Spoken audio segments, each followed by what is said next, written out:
오늘도 은혜의 자리에 나오신 여러분들을 주님의 이름으로 환영하고 축복합니다. 오늘도 특세 마지막 날이 되었는데요. 우리 옆에 분들 또 옆에 있는 영상으로 보시는 분들은 가족들 같이 한번 눈으로 인사하면 좋겠습니다. 주님의 이름으로 사랑하고 축복합니다. 네, 몇 가지 광고를 드리겠습니다. 이번 특세 기간 동안 방금 영상으로 보신 것처럼 몇 가지 미션이 있고, 이 미션을 수행하신 분들은 인증샷을 찍으셔서 홈페이지에 올려주시면 그분들에게는 특별한 선물을 드리도록 하겠습니다. 이제 이번 특세를 결산하는 만남이 내일 있는데요. 함께 기도해 줌이라고 해서 이제 내일 오후에 있을 예정입니다. 많은 성도님들이 같이 좀 영상 보시고 참여하면 좋겠는데, 일단 줌으로 진행됩니다. 그래서 줌으로 들어오셔서 같이 의견도 남겨주시고 같이 기도 제목도 나누어 주시고 또 같이 기도하면 좋겠고요. 나는 줌 안만 해도 못 들어가겠다 이런 분만 유튜브로 또 이렇게 중계를 보실 수 있습니다. 그렇게 해주시면 좋겠고요. 그 시간에 이제 기도 제목을 또 이야기하기도 하고 같이 기도해 주기도 하는 시간이 있는데, 여러분 그 교구에서 나누어 드린 구글 설문지에다가 자기 기도 제목을 올려주시면 그걸로 기도합니다. 또 나는 그걸 잘 못하겠다 이런 분들은 직접 적으시면 되는데요. 이따가 기도 제목을 적는 시간을 잠깐 드릴 겁니다. 그때 여러분 앞에 있는 그 종이에다가 기도 제목을 다 적으셔가지고 나가실 때 그 기도 제목과 볼펜을 우리 안내 데스크에 내주시고 나가시면 되겠습니다. 그래서 광고한 대로 이번 특세 기간에 드려지는 희년 헌금은 이웃들, 특별히 코로나를 맞아서 힘들어하는 이웃들에게 나누어 드릴 예정입니다. 여러분 기도로 같이 동참해 주시면 좋겠습니다. 이제 특세 기념 선물이 하나 있는데요. 여러 번 쓸 수 있는 컵입니다. 리유저블 컵을 준비했는데, 이 컵은 완주하신 분은 한 개씩 다 가져가셔도 됩니다. 그리고 완주 못하셨더라도 한 가정에 한 개씩은 가져가셔도 됩니다. 그리고 나는 뭐 집에서 했다 이런 분들은 주일날 교회 오셔서 가져가셔도 되고요. 나는 한 번도 참석 안 했지만 진짜 이거 보면서 기도하고 싶다 그런 분도 가져가셔도 됩니다. 네. 이제 우리 하나님의 말씀을 같이 찾도록 하겠습니다.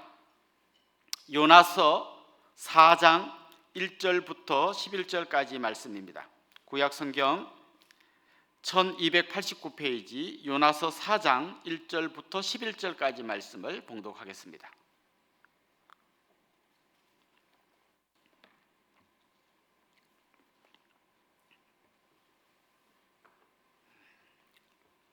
이제 제가 봉독합니다. 요나가 매우 싫어하고 성내며 여호와께 기도하여 이르되, 여호와여, 내가 고국에 있을 때에 이러하겠다고 말씀하지 아니하였나이까? 그러므로 내가 빨리 다시스로 도망하여 사오니 주께서는 은혜로우시며 자비로우시며 노하기를 더디하시며 인애가 크시사 뜻을 돌이켜 재앙을 내리지 아니하시는 하나님이신 줄을 내가 알았음이니이다. 여호와여, 원하건대 이제 내 생명을 거두어 가소서. 사는 것보다 죽는 것이 내게 나음이니이다 하니, 여호와께서 이르시되 내가 성내는 것이 옳으냐 하시니라.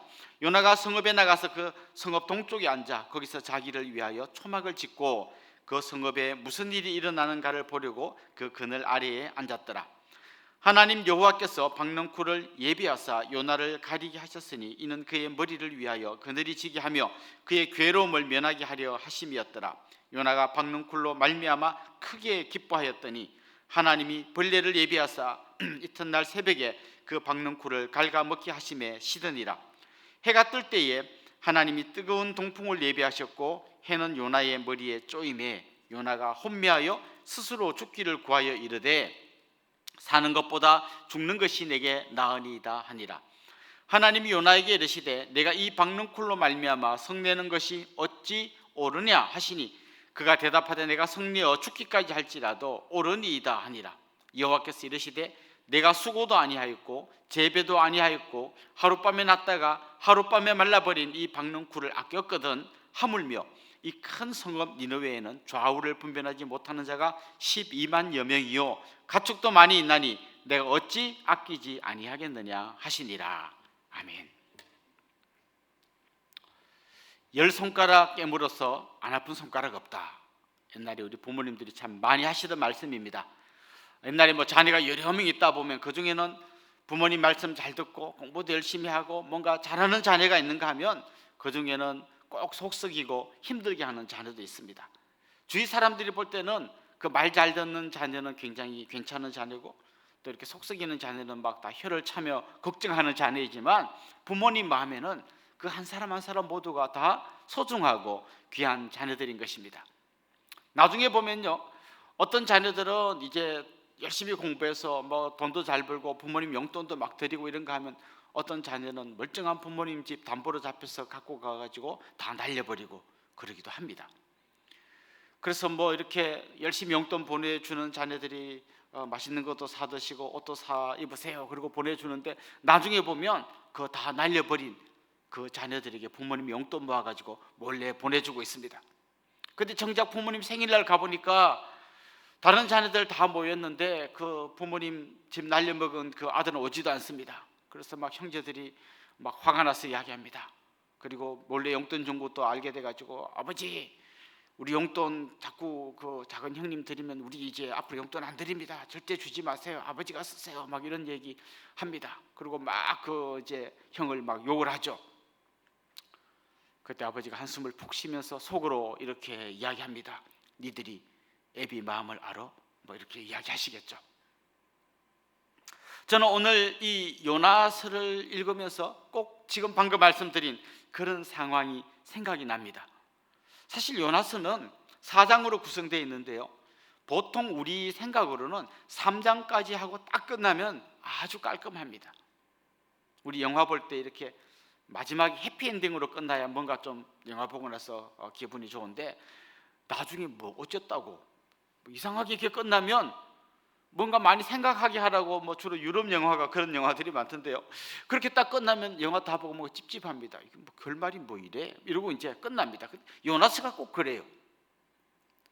하나님께서 요나에게 하나님 말씀 전하라고 명령했는데 말 안 듣고 다시스로 가지 않습니까? 가다가 풍랑을 만나고 막 고생하고 막 물고기 뱃속에 들어가고 굉장히 힘들어하다가 거기서 회개하고 다시 하나님 말씀에 순종해서 말씀을 전합니다. 그리고 전했는데 엄청난 회개의 역사가 일어나죠. 끝. 이런 걸 얼마나 좋습니까? 막 고생하고 했지만 그래도 결과는 말씀 전하고 회개하고 잘 이렇게 마무리되면, 끝나면 너무 좋겠습니다. 그런데 끝 하면 좋았는데 다시 4장이 시작됩니다. 그렇게 회개하고 순종하고 말씀을 전했던 요나가 지금 삐딱한 마음을 가지고 하나님께 계속 대듭니다. 네, 이럴 줄 알았습니다. 하나님 원래 자비가 많고 은혜로우신 분 아닙니까? 나 다 이럴 줄 알았다니까요. 막 이렇게 이제 삐딱하게 하나님께 계속 이렇게 막 항의하는 내용이 오늘 본문에 나옵니다. 사실 요나는 하나님 말씀에 순종했지만 자기 마음 한구석에는 이런 마음이 있었던 것 같아요. 하나님이 나를 막 억지로 이렇게 말씀 전하라고 하니까 내가 전하긴 하는데 보나마나 저 니느웨 사람들은 회개하지 않을 거다. 그러면 하나님께서 너 왜 요나가 말씀 전했는데 니네 회개 안 했냐? 그러고 이제 엄청난 벌을 내리실 거다. 다시 말하면 요나로 하여금 말씀을 전하게 한 거는 심판을 내리기 위해서 명분을 쌓는 거다, 이렇게 생각했습니다. 그리고 회개 안 할 줄 알았거든요. 특별히 그는 알고 있었습니다. 자기가 전하는 이 선교사나 마찬가지인데, 선교사가 이렇게 이런 마음 갖고 전하는데 회개하겠냐 이런 생각했을 거예요. 그가 회개하라 했지만 속으로는 회개하지 말고 다 하나님의 심판을 받아 쫄딱 망해라 요놈들아, 이런 마음이었거든요. 그런 마음으로 이렇게 말씀을 전하는데 회개 안 할 거라고 생각했는데 이게 웬일입니까? 회개하는 거예요. 막 금식하고 왕부터 온 백성이 막 회개하고 진짜 나라가 완전히 뒤집어졌습니다. 정작 당황한 것은 요나였습니다. 이게 뭐지? 왜 회개하지? 그리고는 이제 하나님이 그 백성을 용서해 주는 걸 보고 너무너무 힘들어하면서 지금 항의하는 것이 이 4장의 내용입니다. 저는 오늘 이 본문 말씀을 보면요, 그 누가복음 15장에 나오는 탕자의 형 이야기가 생각이 납니다. 아버지의 재산을 다 날려버리고 거지가 되어가지고 돌아온 이 둘째를 아버지가 품에 안아주시지 않습니까? 그리고 뭐 합니까? 가락지를 끼우고 신발을 신기고 새 옷을 입히고 막 그러고 있습니다. 그리고 살찐 송아지를 잡아줘 잔치를 벌입니다. 밭에서 일하다가 돌아온 형이 물어봅니다. 이게 뭐냐? 아버지의 재산을 다 탕진한 자기 동생이 돌아왔다는 이야기를 듣습니다. 화가 버럭 납니다. 그런데 결정적으로 방아쇠를 당기는 이야기를 합니다. 저 아들을 위해서 아버님께서 살진 송아지를 잡으셨습니다. 그때 마침내 막 쌓였던 이 분노가 꽝 하고 폭발합니다. 그리고 이렇게 말하죠. 내가 밤낮 아버지를 위해서 그렇게 죽도록 일할 때 아버지는 염소 새끼 한 마리도 나를 위해서 잡아주신 일이 없는데 아버지의 재산을 다 탕진하고 돌아온 이 아들을 위해서는 살진 송아지를 잡아주십니까? 지금 화가 머리끝까지 나서 폭발해 버립니다. 그때 이 아버지가 막 이 아들을 달래죠. 설득시킵니다. 근데 이 아버지도 똑같은 마음이었을 거예요. 네가 내 마음을 너무 모르는구나. 자, 보십시오 여러분. 이 아들은 아버지를 위해서 일을 했지만 아버지의 마음이 뭔지를 잘 모르고 있습니다. 정확하게 말하면 이 열심은 자기 일을 위한 열심이었지 아버지를 위한 열심이 아니었습니다. 아버지가 뭘 원하는지는 관심도 없고 열심히 일하면 이제 이 재산은 결국 아버지 돌아가시면 다 내 거 되는데 열심히 일했지만 거기에는 어떤 계산이 깔려 있었습니다. 지금 아버지가 뭘 원하고 집 나간 아들 때문에 얼마나 고통당하고 계시는지 전혀 관심이 없었습니다. 이 지금 요나의 이 행동도 똑같은 거죠. 하나님 아버지께서 뭘 원하는지는 관심이 없고 자기 어떤 생각이 분명히 있는 것입니다. 자기 생각은 뭡니까? 이스라엘 백성은 선민이고 하나님의 백성이고 나머지 사람들은 다 이방인들은 개나 돼지와 다를 바가 없다. 이게 자기의 아주 견고한 생각입니다. 이 생각을 가지고 하나님이 아무리 말씀하셔도 말씀이 이 생각을 깨트리는 게 아니라 자기 생각으로 하나님 말씀을 거부하고 있는 것입니다. 그런데 참 놀라운 건요, 하나님께서 계속해서 요나를 설득하고 계시고 그의 마음을 바꾸려고 계속해서 애쓰고 있다는 것이 오늘 본문의 내용이에요. 여러분, 전장에서 사령관이 저 말단 이등병 한 명에게 왜 공격해야 되는지를 설명해야 됩니까? 메가드 장군이 인천 상륙 작전을 하면서 한 사람 한 사람을 붙들고 왜 지금 우리가 인천으로 가야 되는지를 막 설득하고 그들이 안 간다 할 때 막 아닙니다 여러분 그래도 가야 됩니다 이렇게 합니까? 그런 거 없습니다. 그냥 공격하면 다 가야 되는 거예요. 끝까지 버티는 사람은 그냥 총살 당하는 거예요. 여러분, 대기업 회장이 이제 어제 막 입사한 사원 한 명 붙들고 왜 우리가 이런 제품을 만들어야 되는지 그걸 설명하고 설득하고 해야 됩니까? 싫으면 네가 나가, 이게 보통이잖아요. 근데 하나님께서 이 한 사람의 말 안 듣는 선지자를 설득하기 위해서 그의 마음을 바꾸어 놓기 위해서 얼마나 애쓰고 있는지를 보여주는 게 이 요나스예요. 하나님이 요나를 위해서 얼마나 많은 것을 준비하셨습니까? 큰 물고기를 준비하시고요, 막 태풍을 준비하시고요. 나중에는 오늘 본문에 읽은 것처럼 요나를 위해서 박넝쿨을 준비하십니다. 그리고 그 박넝쿨을 깔아먹는 벌레도 준비하십니다. 하나님 많은 소품들을 준비하셔서 이 한 사람을 설득하기 위해서 또 말씀하시고 또 말씀하시고 시청각 교육을 하시면서 지금 오늘 본문이 흘러가고 있습니다. 요즘 흔히 말하는 가성비로 말하면 최악입니다. 이렇게 많은 걸 투자했는데 이렇게 마음이 안 움직입니다. 여러분, 거꾸로 니느웨 백성들을 보십시오. 요나 한 명을 보냈을 뿐인데 온 백성이 회개했습니다. 가성비 갑입니다. 근데 요나는 그렇게 태풍을 보내고 물고기를 보내고 박넝쿨을 준비하고 벌레를 준비하고 하나님이 또 말씀하시고 또 말씀하시는데 끄떡도 안 하고 있는 걸 보게 됩니다. 근데 더 중요한 건 뭡니까? 이렇게 끄떡도 안 하고 있는 요나를 하나님이 끝까지 포기하지 않고 설득하고 계시는 겁니다. 하나님은 그 니느웨 땅에 있는 12만 명을 사랑하실 뿐만 아니라 이 한 명 요나를 이렇게 사랑하고 계십니다. 여러분, 더 정확하게 말하면요, 니느웨 땅에 있는 12만 명은 그냥 단체로 12만 명이 아니라 바로 한 명 한 명, 하나님이 요나 한 명을 설득하고 그를 변화시키기 위해서 애쓰시는 것처럼 이 12만 명 단체로 사랑하시는 게 아니라 그 안에 있는 한 명 한 명을 이런 마음으로 사랑하고 계시다는 것입니다. 이게 아버지의 마음입니다.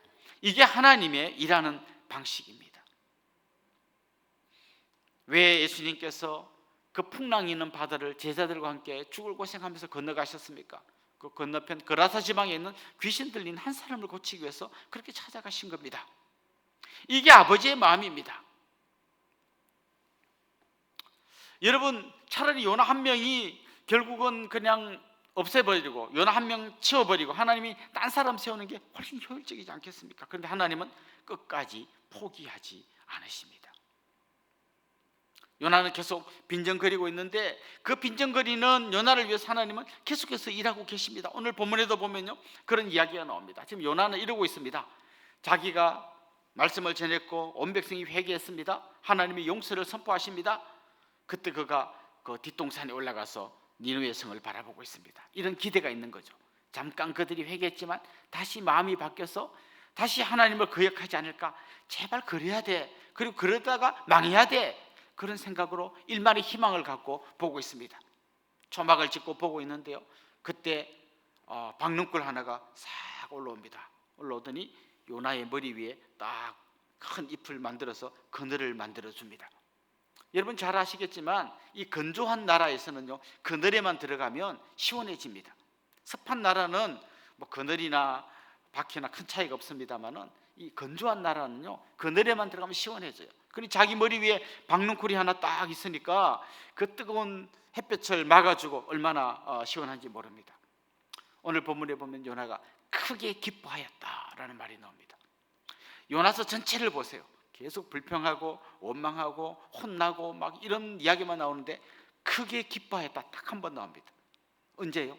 박능쿨. 이 박능쿨에 그렇게 크게 기뻐했다 딱 한 번 나와요. 이 땅에 있는 12만 명의 백성들이 회개보고도 이만큼도 기쁘지 않았던 그가 박능쿨 하나를 보고 크게 기뻐하고 있습니다. 그런데 어디선가 하나님이 예비하신 벌레가 한 마리 오더니 그 박능쿨을 사각사각 다 깔아 먹습니다. 그리고 박능쿨이 말라 죽어버립니다. 어떻게 됐을까요? 이게 그늘을 가리고 있다가 말라 죽으니까 싹 없어지니까 다시 뜨거워집니다. 그때 요나가 또 폭발합니다. 아니 지금 더워 죽겠는데 이게 뭡니까? 막 하나님 앞에 따지고 들죠. 안 변하는 겁니다. 자기의 생각이 끝까지 하나도 안 변하고 그걸 가지고 하나님께 대들고 있는 것입니다. 뭐 우리도 마찬가지 아닙니까? 우리 뭐 내치 같은 데 갔다 오면 좀 뭔가 막 울고불고 달라진 것 같은데 또 다시 자기 자리로 자꾸 돌아가는 우리의 연약한 모습을 보지 않습니까? 지금 요나가 그러고 있는 것이죠. 그때 요나가 이제 박능쿨 때문에 이제 분노하게 됩니다. 좀 시원해서 좋았는데 이게 벌레가 깔아먹고 말라버리니까 이제 막 분노가 폭발합니다. 그때 하나님께서 이런 이야기를 합니다. 요나야, 네가 이 박능쿨 씨앗을 네가 심었니? 혹시 네가 이 물을 주고 거름을 주고 이 박능쿨 네가 키웠니? 너 아무것도 한 게 없잖아. 아무것도 한 게 없는데 그 박능쿨이 죽었다고 이렇게 화를 내냐? 그리고 하나님께서 아주 중요한 말씀을 하십니다. 네가 박능쿨 네가 하나 때문에 그렇게 화가 난다면 이 니느웨 성에 좌우를 분별하지 못하는 12만 명의 영혼이 있는데 그것 때문에 내가 안타까워하는 게 당연하지 않겠느냐라고 물어보시는 것입니다. 그렇습니다. 우리는 내 삶에 일어나는 작은 거 하나 때문에 크게 기뻐합니다. 아이 성적이 70점 맞다가 막 80점 맞으면 그게 그렇게 기쁩니다. 그리고 요 마트에 갔는데 뭐 오늘 5만 원 이상 사신 분들은 뭐 하나 요거 적석 응모권 있습니다. 이거 끌고 보세요. 끌었는데 막 2,000원짜리 음료수 한 병 걸는데 막 너무 기뻐요. 그런 건 너무 기쁩니다. 근데 진짜 하나님이 가슴 아파하고 하나님이 눈물을 흘리시고 하나님이 지금 답답해 하시는 것에 대해서 우리는 무관심합니다. 하나님이 지금 요나스를 통해서 우리에게 깨닫게 해주고 계십니다. 하나님이 지금 우리가 무엇 때문에 기뻐하고 무엇 때문에 슬퍼하고 무엇 때문에 화가 나는지에 대해서 질문을 던져보십니다. 그게 하나님의 마음하고 얼마나 멀리 떨어져 있는가를 우리에게 말씀해 주십니다. 막 이렇게 분쟁하는 교회들 가보면요, 막 플랜카드 같은 거 막 붙어 있어요. 그게 보면 막 진리와 막 정의와 거룩과 온갖 중요한 이슈들을 갖고 막 거기에 붙여놨습니다. 주님의 몸된 교회가 거룩을 유지해야 되는데 이게 거룩입니까? 그 옆에 붙여놨습니다. 주님의 교회가 진리를 지켜야 되는데 저쪽은 진리가 아닙니다. 막 이런 거 써놨습니다. 거기 막 진리, 거룩, 하나님의 뜻, 온갖 좋은 말이 있지만요, 그 뚜껑을 딱 열고 보면 자기 자존심이고 자기 작은 이권이고 그런 것 때문에 싸우는 거예요. 너무 먼 얘기하지 말고 이런 부부 싸움 왜 하십니까? 막 우리 입으로는 막 이게 막 바른 거고 막 이게 옳은 거고 막 온갖 좋은 말 하지만 실제로는 막 내 자존심 상한 거예요. 내 기분 나쁜 거예요. 그것 때문에 우리는 분노하고 폭발하는 것입니다. 진짜 하나님이 어디에 관심이 있는지를 우리는 전혀 생각하지 않는 것입니다. 지금 우리 동네에 있는 뭐 한 7만 명, 6만 명 이 수많은 사람들이 정말 하나님 앞에 돌아와 있는가? 그들을 향한 아버지의 마음이 어떤가? 하나님이 그들을 얼마나 아끼고 있는가? 전혀 관심이 없습니다. 진짜 화가 나는 거는 아침에 일어나 보니까 누가 내 자동차 범퍼를 긁어놓고 간 거, 그것 때문에 화가 나가지고 CCTV를 다 뒤지고 잠 못 자고 막 그냥 안 된다고 이를 갈고 있지만, 진짜 하나님이 화가 나고 진짜 하나님이 안타까워하시는 일에 대해서는 전혀 관심이 없는 우리의 모습을 보게 됩니다. 자녀들이 믿음 생활 제대로 안 하고 지금 막 비리비리한데 전혀 화가 안 나요.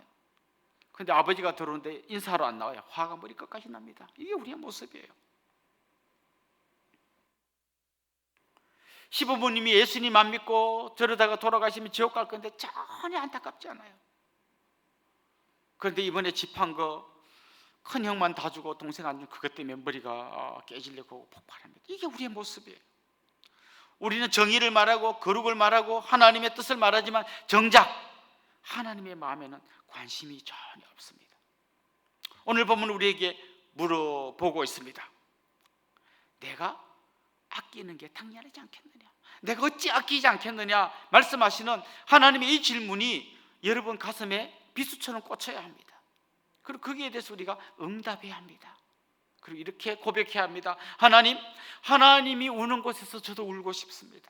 하나님이 기뻐하는 그것 때문에 저도 기뻐하기를 원합니다. 하나님이 안타까워하는 그것 때문에 나도 안타까워하면서 한 영혼에게라도 작은 사랑을 실천하고 내 손을 내밀어 하나님께로 이끌어오는 제가 되게 해주십시오. 그런 간절함이 우리 안에 있기를 소망합니다. 사랑하는 성도 여러분, 이번 일주일 동안 하나님께서 우리에게 계속해서 질문을 던지셨습니다. 그 질문은 하나님 뭔가를 몰라서 던진 질문이 아닙니다. 하나님께서 뭔가를 질문의 형식으로 우리에게 말씀하고 계시는 것입니다. 이제 우리가 응답할 차례입니다. 응답하라 2021, 우리가 이런 제목으로 이번 한 주간을 달려왔는데요, 이 하나님의 질문을 곰곰이 묵상하면서 이제는 우리가 한 말씀 한 말씀 응답하며 나아감.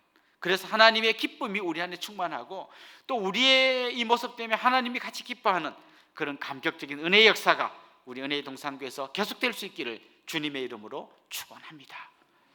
기도하겠습니다. 이 시간에는 먼저 삼교구 포도마을의 박정희 권사님께서 나오셔서 공동 기도문을 읽어 주시겠습니다. 나오세요, 권사님. 다른 분들도 자막을 보면서 우리 권사님 읽으실 때 같이 자막을 보면서 기도하시면 좋겠습니다. 우리가 어린 아이부터 우리 권사님까지 매일 아침 이렇게 세대별로 나오셔서 기도하는데요, 이게 우리 온 성도들의 공동 기도가 되면 좋겠습니다.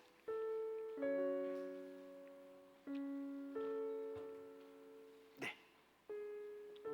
함께 공동 기도문으로 기도하겠습니다.